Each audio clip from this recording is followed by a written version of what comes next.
We have Busia is also a border area. We have Namanga, pia huko ni mpaka, the other side of Mount Elgon. All these are areas that are communities that border others. And when you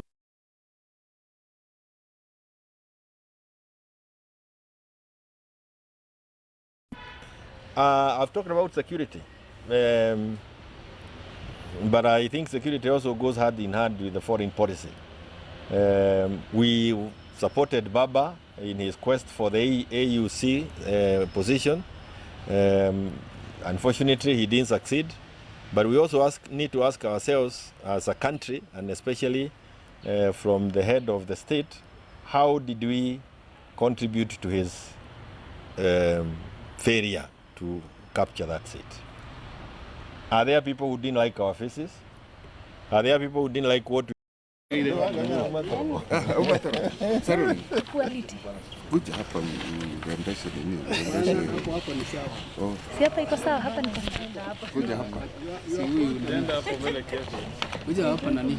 msifunike watu? Ni wako na Jubilee ni ring mata kama yega. Wewe jingare huko. Hapo. Ndio ikalea. Mama mwenyewe.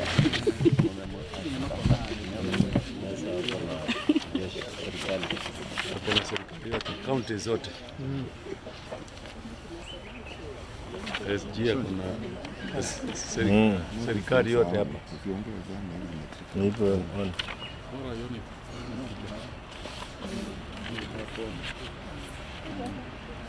Mokorino no utwira.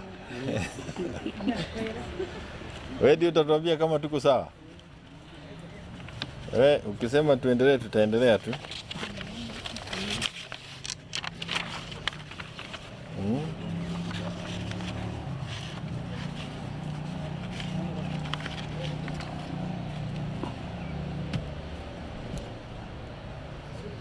Tuko sawa? Asanteni sana na karibu. This morning we have had a meeting of Jubilee leaders from the branches. Some of our many branches, but we have about 14 chairmen and secretaries from our counties. This is the first meeting of a section of the branches. We'll have another one kwa sababu ni wengi sana na tuko wengi, but we want to manage our branches in that format.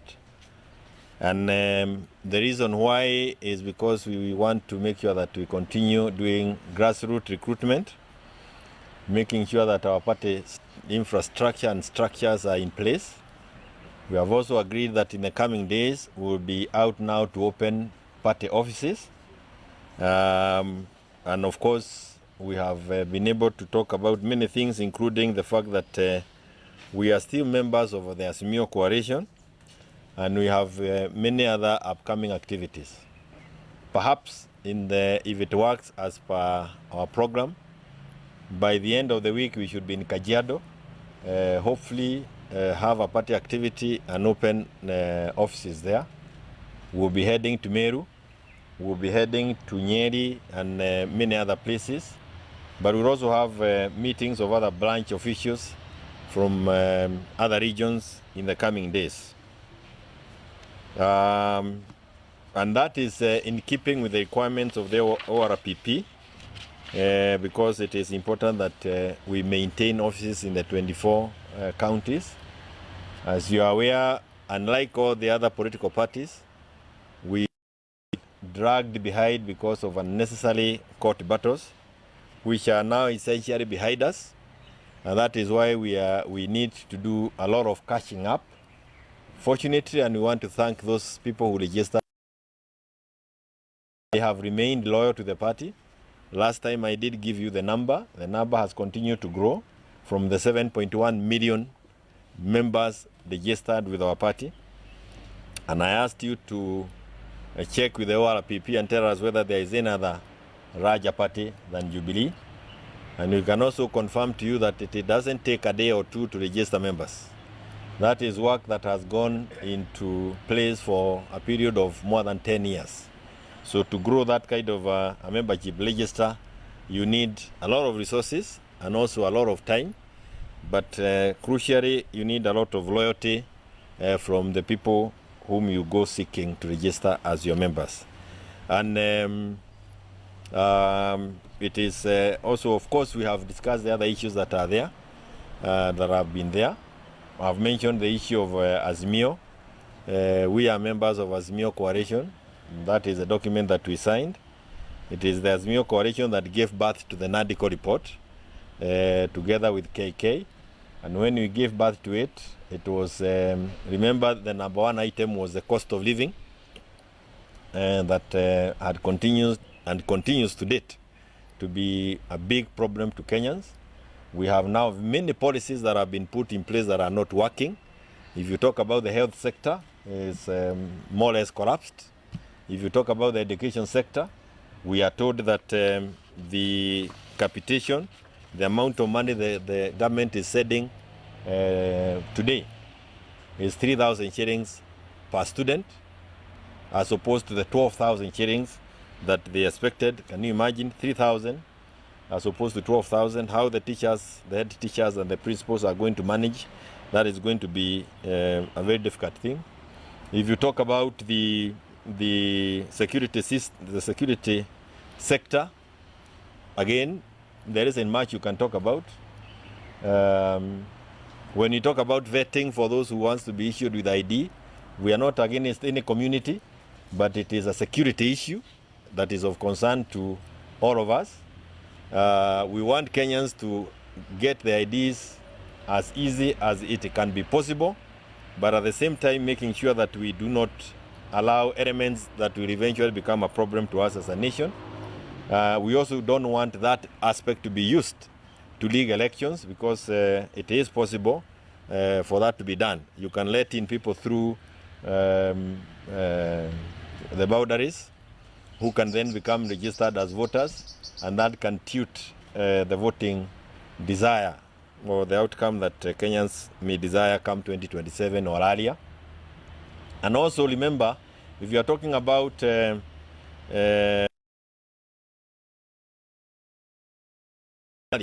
we have Busia is also a border area. We have Namanga, pia huko ni mpaka, the other side of Mount Elgon. All these are areas that are communities that border others. And when you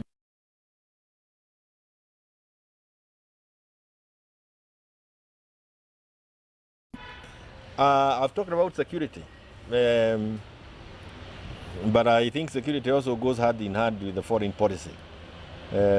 We supported Baba in his quest for the AUC position. Unfortunately, he didn't succeed. But we also need to ask ourselves as a country, and especially from the head of the state, how did we contribute to his failure to capture that seat? Are there people who didn't like our faces? Are there people who didn't like what we have stood for, or what we may have said there before? Is it in keeping with us to host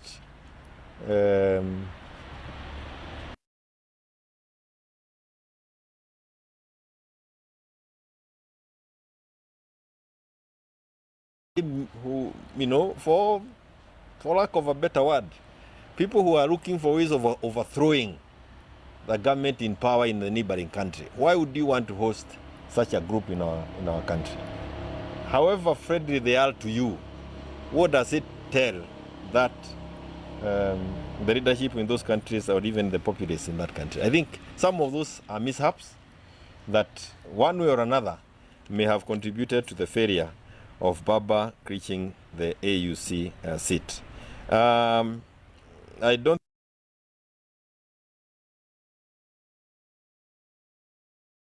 Kenyans have decided hii mambo ya Ruto must go.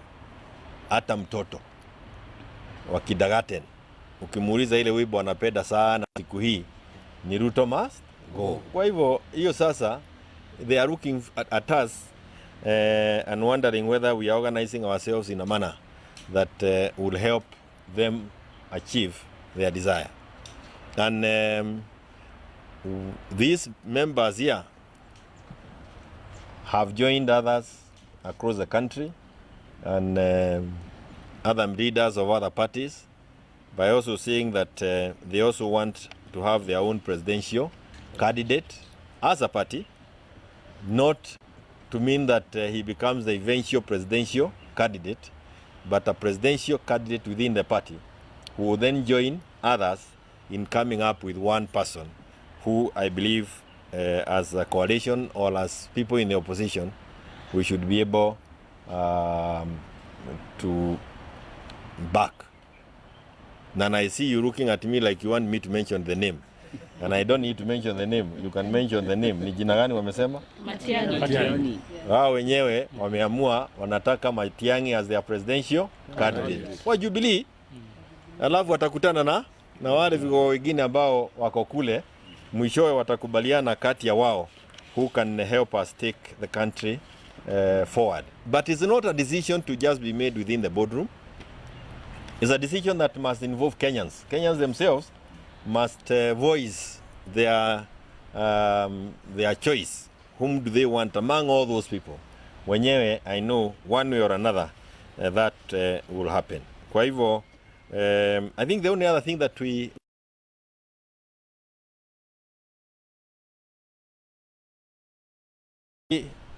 important decision that was arrived at by the Constitutional Court, where Jubilee, not Jubilee, Azimio, which constitutes of ODM, Jubilee,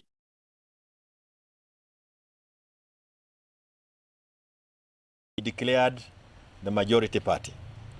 And I think it is important for ETA to understand it clearly, that the court declared the decision that was arrived at by Kenyans on the 9th of August 2022. It's Kenyans who told us we are giving the executive to KK, but the legislative arm, we are giving it to Azimio. So ETA has no mandate to start playing with words and trying to declare whom he prefers to be the candidate, to be the majority or the minority. And we believe that in the coming days, now that Baba is back home, he should be able to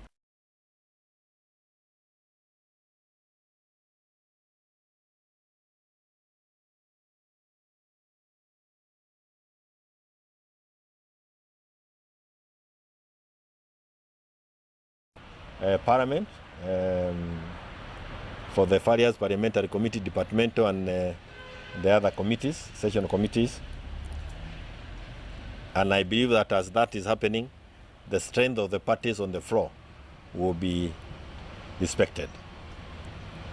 Within Azimio coalition, ODM has the largest, is larger than Jubilee, and Jubilee is larger than Wiper, and Wiper is larger than the APK in that order.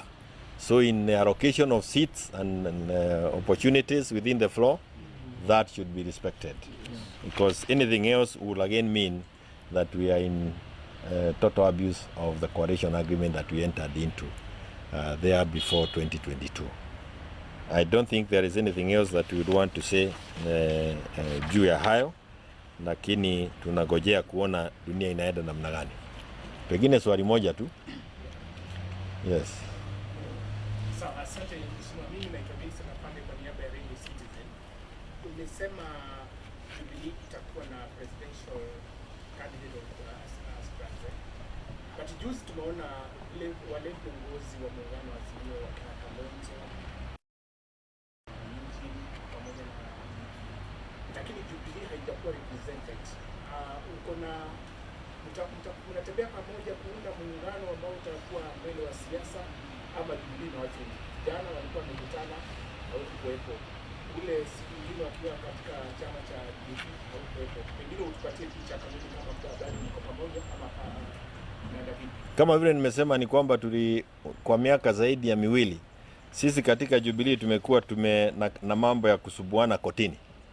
Na kwa hivyo kinyume ama pengine tofauti na vyama vingine, sisi kuna mambo mengi ambayo tunatakana kuyafanya kama chama ili tuweze kufika kiwango kile ambacho wengine wamefika.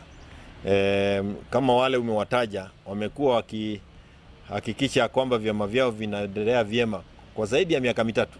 Sisi tumekuwa tunasukubuana hapa na pale. Ni juzi tu tumeweza kufikia pale. Kwa hivyo hata sisi wenyewe tukifika kiwango ya kukaa na wao kuongea mambo ya dunia ya kesho, tutaonekana pale.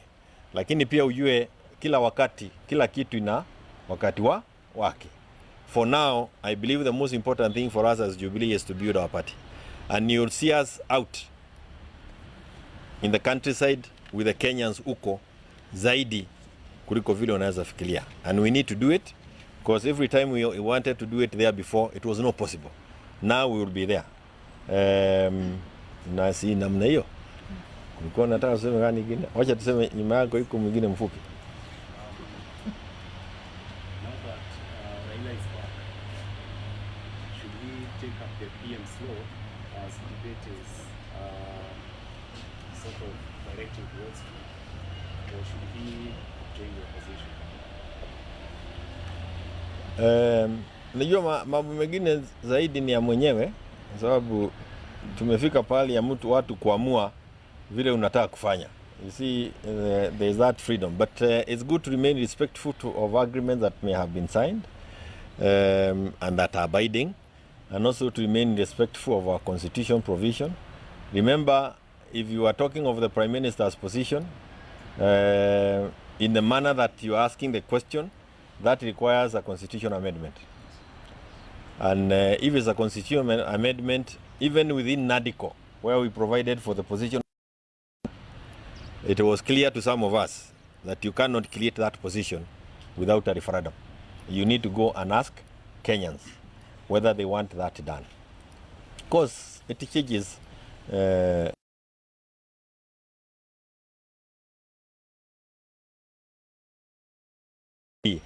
to the provisions of our constitution. But we expect him to also, like I mentioned, call us in azimio together and tell us what he thinks about, or allow us to discuss what we think about some of those issues, including the NADICO is this. NADICO has been in Parliament for more than a year now, if I'm not wrong. Not more than a year, a couple of months, heading to a year. If there was anything useful they thought was contained in that document, they would have implemented it by now.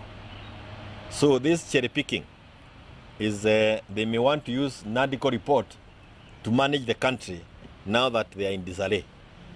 So Wakenya, just be aware that hii mambo yote ni kupangwa tu, mambo ya kupanga, tutapanga, kupangwa.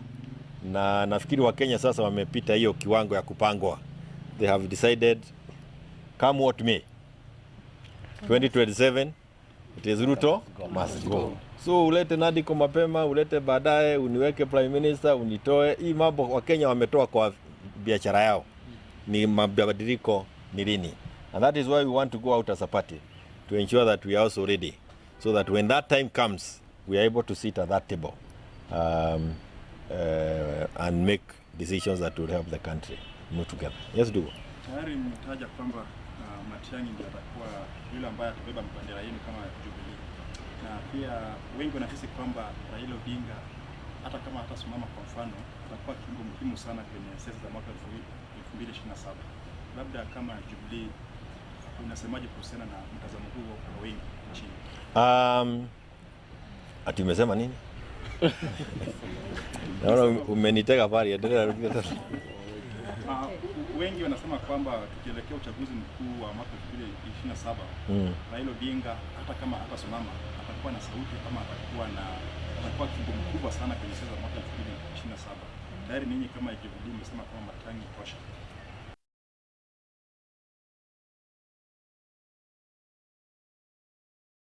Wamesema ya kwamba Matiangi is our presidential candidate, Jubilee. And it's also important to know ya kwamba pali tumefika, it's also not easy to mobilize. Ama sio rahisi kuhakikisha ya kwamba chama kinaendelea kuwa kama hakina presidential candidate. Tena chama kama Jubilee with 7.1 million registered members, inaweza kuwaje kwamba kati yetu hatuwezi pata mtu ambaye anaweza simama kiti cha urais ama akae na wale wengine kwa meza ijulikane. Kusema ya kwamba baba atakuwa na ushawishi mkubwa kwa siasa, baba ni baba. Ni kweli atakuwako nao, lakini wengine pia watakuwako na ushawishi. lakini wale ambao wako na ushawishi mkubwa zaidi ni Wakenya, na Wakenya ndio watasema tunamtaka huyu wala sio yule. And I tell you something else ambao nimesikia kwa Wakenya, wanataka kama sisi ni watu ambao wako opposition, tukae pamoja tuwapatie presidential candidate mmoja. Hawataki kila mtu amesimama kwake nyumbani. Wanataka kila mmoja. Kwa hivyo utaona harakati mingi, kwa sababu kama umesema ni huyu na huyu na huyu, si kila mtu lazima afanye bidii yake. Sasa sisi wenyewe kama Jubilee tunafanya bidii pia, ndio angalau our presidential candidate aonekane kama anafaa kuliko wale wengine. Na Kalonzo amekuwa akifanya vile vile. In fact, Kalonzo has the biggest advantage. He's done it the longest. Wamarwa amekuwa akifanya. Madha amekuwa akifanya. Omtata kwanza alileta mpaka international consultants akafanya yake. Simulala pia alikuwa amefanya kitu kama ile. Nani mwingine? Wajakoya is over. You know Wajakoya, na bado atakuwa kwa ballot. I don't want to leave anybody out.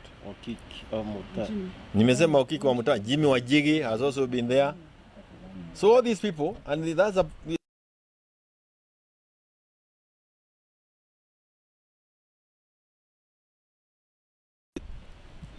nani mwichoe watakuwa na ushawishi kwake, waseme ni huyu. Mimi nikiniuza, mimi naombea sasa, ukiniuza nikisimama, ninaombea uone Matiangi, kwa sababu ndio wa Jubilee.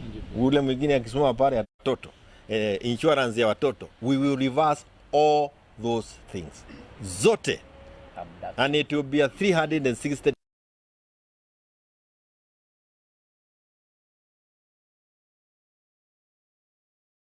Trump anaandika mambo inabadilika that time. That's what we are looking for, because we are wasting time, we have wasted time, but I believe that with a good leader this country can be turned around in months and we go back on a useful trajectory.